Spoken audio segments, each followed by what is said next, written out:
A new CNN poll finds 70% of Americans support stricter gun laws after the Florida high school massacre.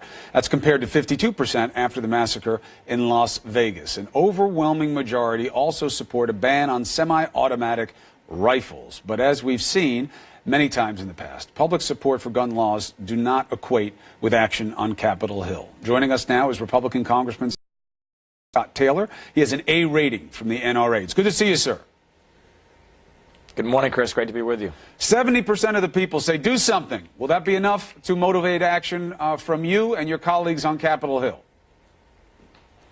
Well, I think we should do something. Look, I think that there, with all the politics, and you mentioned the NRA, I could care less. I'm just a staunch supporter of my constitutional rights and the Second Amendment.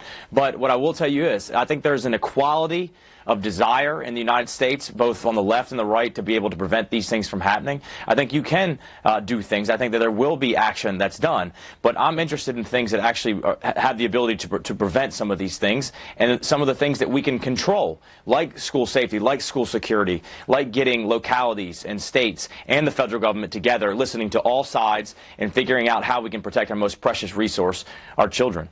So when you're looking at what to do, right, because the reality is just hitting us all in the face. Put the poll numbers to the side.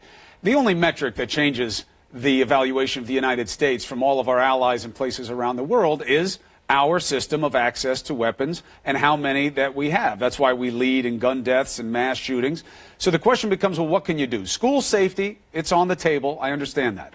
But it's concerts, it's stores, it's open-air venues. Sure. It's movie theaters. So it's not just about securing schools. And that all seems to have one commonality, Congressman, which is who gets weapons and how. That's an excellent point, Chris, which is why, I joined with Tulsi Gabbard, Congresswoman Gabbard, after the shooting in Texas, because we know that the military was underreporting thousands of folks that should not get guns, and they were able to get them. So we joined together to make sure that that doesn't happen. I think that you should do things to make sure that people who cannot get guns. And in your earlier one of your segments, they were discussing that all these warning signs and that they were missed, quite frankly, with this down in Florida, and the fact that he didn't do anything illegal necessarily. I think we should have a discussion to say, hey, listen, a lot of these folks are showing a lot of signs on social media and other ways, and what can we do to be able to thread a needle between civil liberties and make sure those folks don't have guns? And perhaps it should be discussed to say, listen, there, individual freedom, individual liberty, the folks that are there on the ground, should they have some kind of mechanism to be able to say, present evidence to a judge to say, this guy or this girl, they have a big problem, and here's the evidence. Maybe there should be a temporary restraining order for them not to be able to purchase guns. But there's been pushback. I think we can do things to There's been pushback from the organization and its supporters that gave you an A rating. We just saw when Trump said. I know, but you guys. So I think let me say something, Chris. I'm sorry to interrupt you. No, go ahead. But, please. The NRA. The NRA are, there's plenty of folks who are I'm not in the NRA. There are plenty of them that are in my district who are. And there are tons of folks, you mentioned earlier in one of your segments, that it might not be Democrats, you might not have the support to be able to get something done, because Americans, far greater than the NRA, care about their Second Amendment rights. And they don't want knee-jerk reactions. Sure, emotionally, and we should do something. We should have a discussion. I'm not concerned about the organization itself. I'm concerned about preventing death. I'm concerned about dealing with the issues that we can control that can actually do it. Not a boogeyman, because right now, the NRA is like the boogeyman right now. And the NRA, I'm not taking up for them. I'm just saying they're people, that make up the NRA. I understand, but as an organization, about their Second Amendment rights. As an organization, as you well know, Congressman, they put a ton of money into this issue, and they motivate voters to come out and primary guys like you if you don't do what they want. That's why the rating matters so much. Great point. Great point. But where do they get their money? Where do they get their money, though? Well, actually, that's a pretty interesting question. People are looking into where they go. It's not all individual donors. There are a lot of corporate donors and institutional donors that need to be that as well. But let's not spend too much time on them. They're just one aspect of this. That's free speech. That's fine. So, no, I'm not saying it's illegal, but it may shape a little bit of where their priorities lie. But again, we'll leave them for another day. They're getting plenty of attention. Would you be in favor of background checks that cover all sales? Would you be in favor, you said you'd be in favor of putting a mechanism in place to have it not be an adjudicated offense of mental illness, a finding of it. Maybe there's a different standard. But how about covering all sales with background checks?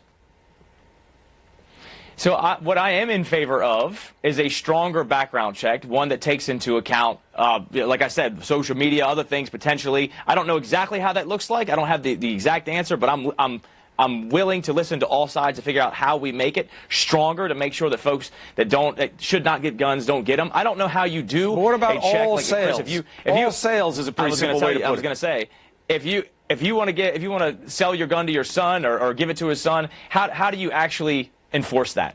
The reality is, as we know, you have to right now do you paperwork and say, here's who bought it, here's who the guy is, here's who's going to get it, and have it processed just like you could do at a gun show, private sales, all that. If I sell a boat to you and it's to my son, there's paperwork, right? You got to put through paperwork. Why not put through paperwork on any sale when it comes to a gun? I do not think that you're going to be able to enforce that. As right now, we can't enforce all the laws. I don't think you can do it. Look, I have an issue with it. I haven't supported it in the past. I'm not supporting it right now. That answers your question. But it does frustrate the efforts, it seems, that kind of resistance, because the idea of whether or not you can enforce something, you find ways to enforce laws. Lots of laws are difficult to enforce. You find a way. It frustrates your efforts to what you want to do. And look, I'm completely respectful of your opinion. I'm respectful of folks who want to do those things. I mean, how is it an opinion? If you care, how's it just not objective, Congressman? It's what your opinion is. But why would you only have sales affected by background checks? I don't get why that's a good thing. You said, well, it's hard to enforce. That's not a standard of whether or not you put a law in place. You put the law in place, then you figure out how to enforce it.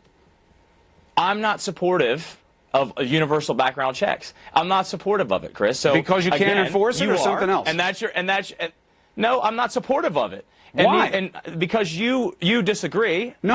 I'm asking you why you don't. Forget about me. Why don't you like it? I don't agree with universal background checks. I heard you. I don't agree with it. I haven't supported it. I know, but why? Why? If you support it, that's fine. I don't support anything except you answering my question, my friend. And I love having you on the show because. But why don't you support it? Why? I don't support universal background checks. I don't support you coming and me having to have a sale if I'm paperwork and stuff like that. If I'm giving my gun to my son or something, I just don't agree with that. What about gun show sales? Gun registration. I don't agree with gun registration. Okay. I don't agree with it. What about gun shows? Let me. That's not your son.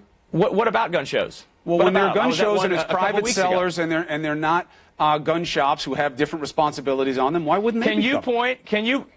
Chris, can you point to any issues at a gun show that have resulted in any kind of problems? There have been. If you're talking about, can I link one to a school shooting? Just like I don't think that's the standard. Universal background checks, assault rifles. It's like these are boogeyman. Let's talk about things that we can control. Let's talk about things that will reduce gun death for people who do things illegally and don't impede on the rights of people who do things legally. I totally get the idea that you don't want to just burden people who do things the right way in the name of trying to stop people who do things the wrong way. I get you. But you lost me on the gun show. And it's the easy way to say, well, it's my opinion. It's not my opinion. I don't get the logic. I don't get the logic of it. We have a diversity of opinion. I know, but that's fine. I'm just saying, I also have to ask the questions about understanding and testing the position. I don't understand how, if you care about monitoring who gets weapons and access to them, you wouldn't cover all sales. It doesn't make sense to me. Again, Chris, you and I disagree, and that's fine. We can have diversity of opinion and rigorous debate, and that's what we have elections for. There's no question about that. All right. I appreciate you coming on. As always, you address the American people. You agree to be tested.